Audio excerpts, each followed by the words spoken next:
মুসলমান ভাইরা আমার অন্তরের কান লাগাইয়া শুনবেন আল্লাহ পাক রব্বুল আলামিন কালামে হাকিমের ভিতরে বলেন আলাম নাশরাহ লাকা সাদরাক ওয়া ওয়াদা'না আনকা ওয়িজরাক আল্লাহ পাক রব্বুল আলামিন মহাঐশী গ্রন্থ আল কুরআনুল কারীমের 114টি সূরার মধ্যে 94 নম্বর সূরা ইনশিরার ভিতরে আল্লাহ পাক রব্বুল আলামিন জানালেন পয়গম্বর 8টি আয়াতে কারিমা দিয়েছে সূরার ভিতরে 8টি আয়াত রয়েছে আল্লাহ পাক রব্বুল আলামিন প্রথম 4টি আয়াতের মধ্যে আমার নবীর নিয়ামত সম্পর্কে বর্ণনা করেছেন দ্বিতীয় 2 আয়াতের মধ্যে আল্লাহ পাক রব্বুল আলামিন নবীকে সান্তনার বাণী জানিয়ে দিয়েছেন আর থেকে 2টা আয়াত আল্লাহ পাক রব্বুল আলামিন আমার নবীকে দিক নির্দেশনা দিয়ে দিয়েছেন সম্মানিত হাজিরিন গভীর মনোযোগ দিয়ে শুনবেন অন্তরের কানটা লাগায় শুনবেন আজকে আমরা মিলাদুন নবীর মাহফিল এই মাহফিলের মধ্য থেকে আমাকে জান্নাত কামাই করতে হবে আল্লাহর প্রিয় হতে হবে হাবিবকে প্রিয় বানাইতে হবে আল্লাহ পাক রব্বুল আলামিন আয়াতের মধ্যে জানায় দেয় আলাম নাশরাহ লাকা সাদরাক ওগো নবীজি আমি কি আপনার বক্ষকে আমি প্রশস্ত করে দেই নাই আমি কি আপনার বক্ষকে প্রশস্ত করে দেই নাই তাফসীরের কিতাবের ভিতরে লেখা হয় বক্ষ প্রশস্ত করার মানে হলো আল্লাহ নবীকে তিনবার চিনাচার করা হয়েছে ওপেন হার্ট সার্জারি করা হয়েছে 1 নাম্বার বনি সাদ গোত্র যখন আল্লাহর পয়গম্বর ছিলেন দ্বিতীয়বার যখন কোরআন নাজিল হবে এমন তো অবস্থায় তৃতীয়বার আল্লাহ তাআলার মেহমান আরশের মেহমান যখন হবেন তখন আল্লাহ পাক রব্বুল আলামিন আমার নবীকে ওপেন হার্ট সার্জারি অর্থাৎ সিনা চাক করেছিলেন যেটাকে আমরা ইংরেজিতে বলি ওপেন হার্ট সার্জারি গলা থেকে নিয়ে একদম নাভি পর্যন্ত ফেড়ে ফেলার নাম মুসলমান কেন ফেলে ফেলেছিলেন জানেন নিরে মুমিন আল্লাহ পাক রব্বুল আলামিন আমার পয়গম্বর হাবিবুল্লাহকে জানায় দেয় পয়গম্বর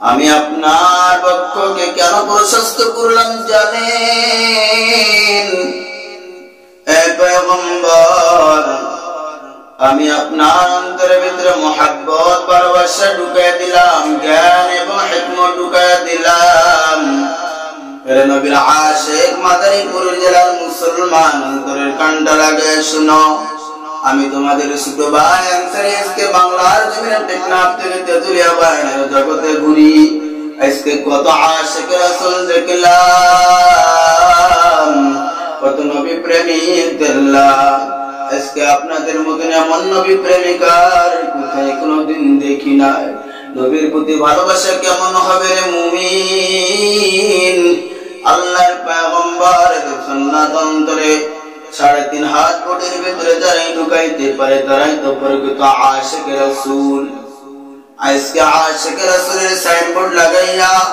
আশিক রাসূলের সাইনবোর্ড লাগাইয়া ইসলামের বিরুদ্ধে কথা বলে এরা আশিক রাসূল না বরং এরা আশিক রাসূলের নামে ভণ্ড বেদাতি মুসলমান ভাইরা আমার আল্লাহর পয়গম্বর হুজুর পাক সাল্লাল্লাহু আলাইহি ওয়াসাল্লাম কে আল্লাহ তাআলা এমন ভালোবাসা ঢুকায় দিলেন মুহাব্বত ঢুকায় দিলেন জ্ঞান এবং হিকমত ঢুকায় দিলেন আলোচনা আজকে শুনে যান মুখস্থ করে যান এই আলোচনাটা বাসায় নিয়ে যাবেন নিজের জীবনে বাস্তবায়ন করবেন দেখবেন কামিয়াবি হয়ে যাবে এর নবীর আশিক মাদারীপুর জেলার মুসলমান পয়গম্বর সম্পর্কে আল্লাহ তাআলা কোরআন কারীমের ভিতরে চমৎকার ভাবে জানা দেয় ও রাসূল ওয়া মা আরসালনাকা ইল্লা রাহমাতাল লিল আলামিন। ও রাসূল আমি আপনাকে বিশ্ববাসীর জন্য রহমত বানাইলাম আর আমি আল্লাহ রাব্বুল আলামিন আলহামদুলিল্লাহি রাব্বিল আলামিন। সমগ্র পৃথিবীর জন্য সমগ্র পৃথিবীর সৃষ্টিকর্তা সমগ্র পৃথিবী নয় সমগ্র পৃথিবীর মালিক আমি হলাম আল্লাহ সমগ্র পৃথিবীর মালিক আর আপনি হলেন সমগ্র পৃথিবীর জন্য রহমত।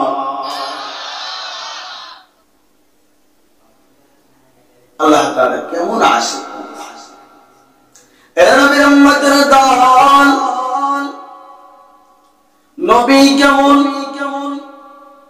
তার চরিত্র কেমন তার ভালোবাসা কেমন শুধু আল্লাহ রাব্বুল আলামিন বলেন নাই আমি ঈমানদারদের জন্য মুমিন মুসলমানের জন্য রহমত বানাইছি। আল্লাহ কিন্তু এই কথা বলেন নাই। আল্লাহ শুধু বলেন না আমি ইহুদিদের জন্য রহমত বানাইলাম আমার নবী ইহুদিদের জন্য রহমত নয় বিষয়টা এমন আল্লাহ বর্ণনা করেন নাই। আমার আল্লাহ বলেছেন সমগ্র পৃথিবীর জন্য রহমত।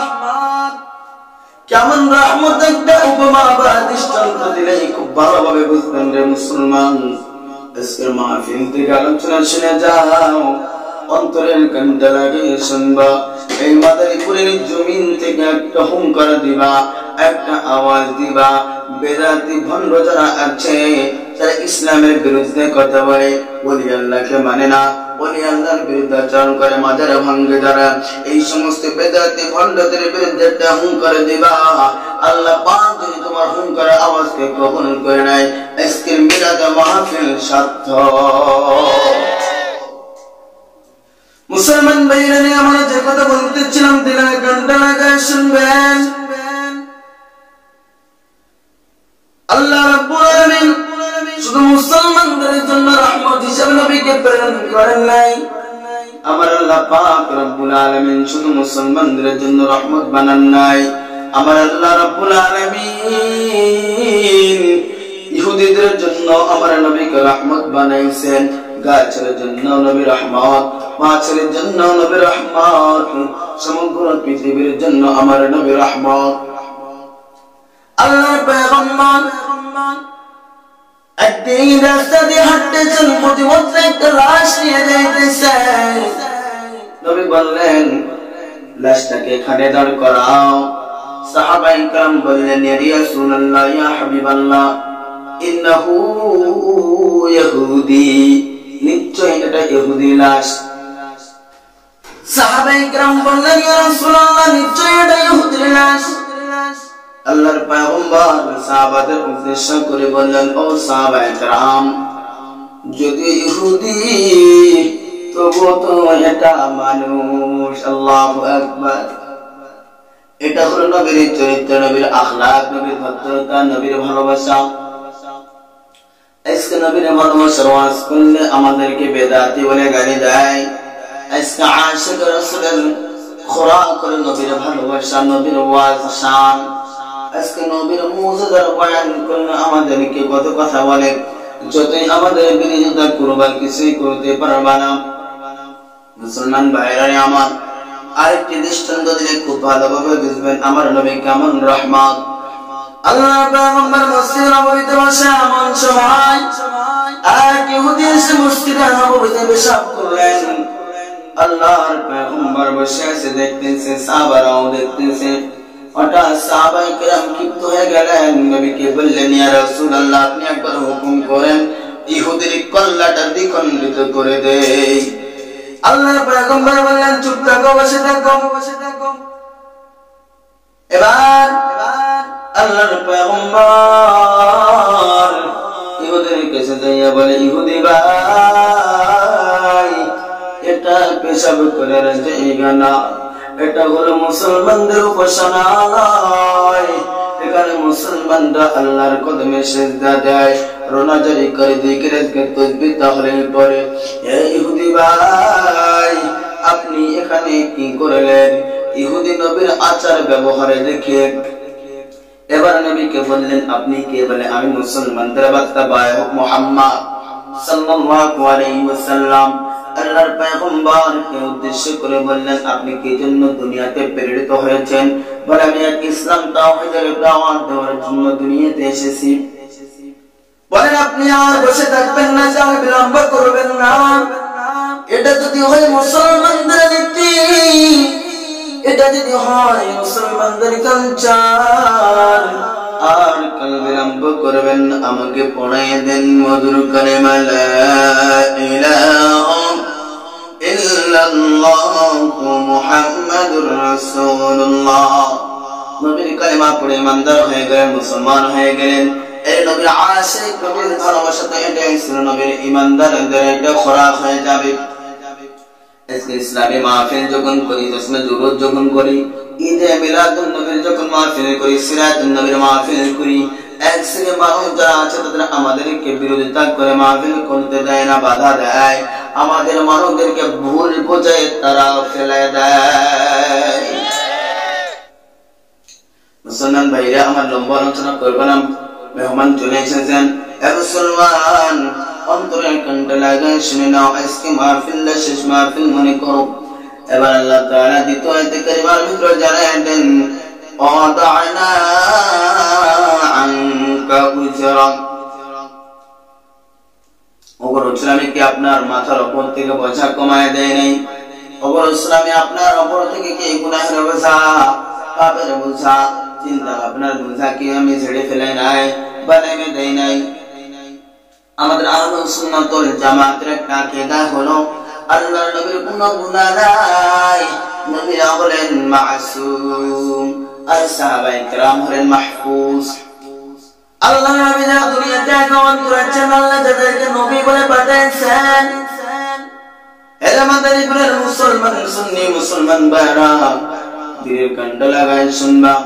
আমাদের প্রত্যেকের একটা ঈমানের দাবি থাকবে, নবীদের কোনো গুনাহ নাই, নবীরা হলেন মাসুম, আর সাহাবায়ে কেরাম হলেন মাহফুজ। আর যদি সাহাবায়ে কেরাম এর কোনো ভুল থেকে থাকে, এটা আমাদের বলা, আমাদের এই যোগ্যতায় বলা তাদের সামনে মানায় না, সবকিছু সবার সামনে বলা যায় না। সাহাবায়ে কেরামের বিদ্যাচরণ কেন করবা? এতে ইসলামের বড় একটা সাইনবোর্ড লাগাই দাও যে আমরা অমুক ব্যানারের অধিকারী, কিন্তু সাহাবায়ে কেরাম বিদ্বেষী করে, সাহাবা বিদ্বেষী। একটা কথা মনে রাখবেন, আহলুস সুন্নাতুল জামাতের আকীদা হলো, আহলুস সুন্নাতুল জামাত মানে বুঝনা আল্লাহর বিধান, রাসূলের তরিকায়, সাহাবায়ে কেরামের নমুনায় তারা চলে, তারা হলো আহলুস সুন্নাতুল জামাতের অংশীদার, তারা অনুসারী। মুসলমান ভাইরা, আমার কথা লম্বা হয়ে যায়। আল্লাহর নবীকে কত বিরোধিতা করেছিল, ইসলামের দাওয়াত দিতে দেয় নাই, নবী পেরেশান হয়ে গেলেন। আল্লাহর নবী সাল্লাল্লাহু আলাইহি ওয়াসাল্লামকে মানুষ পাগল বলতো, খারাপ বলতো। আবু জাহেল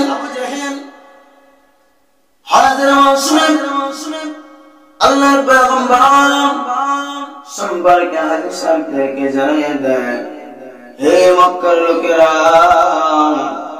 মক্কা একটা পাগল এসেছে, পাগল, তোমরা কিন্তু তার কাছে যাইবা না। আমাদের একটাই একটা কথা রয়েছে, সবাই জানেন, যে জিনিসটা নিষেধ করা হয় ওই জিনিসের প্রতি আরেকজন মুসলমানের অথবা আরেক ভাইয়ের উপলব্ধি হয়, ওই কাজটা করতে মনে চাই। সবার ভিতরে একটা আকাঙ্ক্ষা, চেষ্টা কাজ করলো যে ওই লোকটাকে দেখতেই হবে, কেমন লোকটা, কেমন পাগল, বলে শায়না পাগল। আল্লাহর পয়গম্বর বাসায় বসা একটা লম্বা লাইন ধরা হয়ে গেল, লম্বা লাইন ঠোকা বড় দুষ্কর।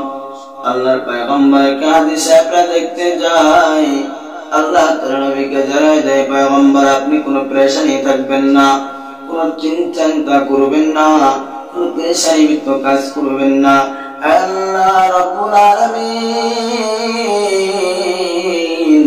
আমাকে যেহেতু আপনি নবী যে প্রেরণ করেছেন, কিভাবে দাওয়াত দেব আপনি আমাকে জানায় দেন। আল্লাহ তাআলা বলেন, যারা আপনার বিরোধিতা করবে, যারা আপনাকে ভালো বলবে না, তাদের মাধ্যমে আপনার প্রচারের কাজ চালায় রাখবো। আবু জেহেল চেয়েছিল কি, নবী ভালো না, তার কাছে যেও না, আর ওই নবীর মাধ্যমে, ওই আবু জেহেলের মাধ্যমে নবীর প্রচার করলেন। আমার নবী কেমন সুন্দর ছিলেন, কেমন সুন্দর। আল্লাহ নবী হাদিসের মধ্যে বলেন, আমার ভাই ইউসুফকে আল্লাহ তাআলা সাদা করে বানিয়েছেন, আর আমি মুহাম্মদকে আল্লাহ তাআলা সুন্দর লাবণ্য দিয়ে বানাইছে। খুবই সুন্দর। মুসলমান ভাইরা আমার, যে কথাগুলো আজকে আমরা শুনে যাচ্ছি, আমল করে নিতে শুনবো। আজকে দেখেন, আমরা নবী প্রেমিক যারা আছে, তাওহীদে বিশ্বাসী যারা আছি, একত্ববাদী যারা বিশ্বাসী আছি, আজকে আমাদেরকে বিরোধিতা করা হয়, আমাদের বিরুদ্ধে কথা বলা হয়। আজকে নবীর আশিক দাবি করলে হবে না। আজকে দেখা দেখেছেন সোশ্যাল মিডিয়ার মাধ্যমে, দেখলাম মুরব্বী মানুষ হাঁটতেও পারে না, চলতেও পারে না, বয়স্ক মানুষকে সন্তান আহত করে রক্ত ঝরায় ফেলেছে। যে সন্তানের জন্য মাতার গান পায়ে ফেলাইলা, যে সন্তানের জন্য রক্ত বেঁধে ফেলাইলা গো মুমিন, যে লোকটার জন্য 365 দিন কাজ আর কাজ, রোজকে রোজ মনে করলা না, দিনকে দিন মনে করলা না, রাতকে রাত মনে করলা না, ওই সন্তানের জন্য যা কিছু করলা, আর ওই সন্তানকে যদি দিনের লাইনে না চালাও, ওই সন্তানকে যদি তুমি জাহান্নামের পথে চালাও, ওই সন্তান তোমার দ্বারা কোনো কাজে আসবে না, ওই সন্তান তোমাকে বিন্দু মাত্র উপকার করবে না। মার দিছে।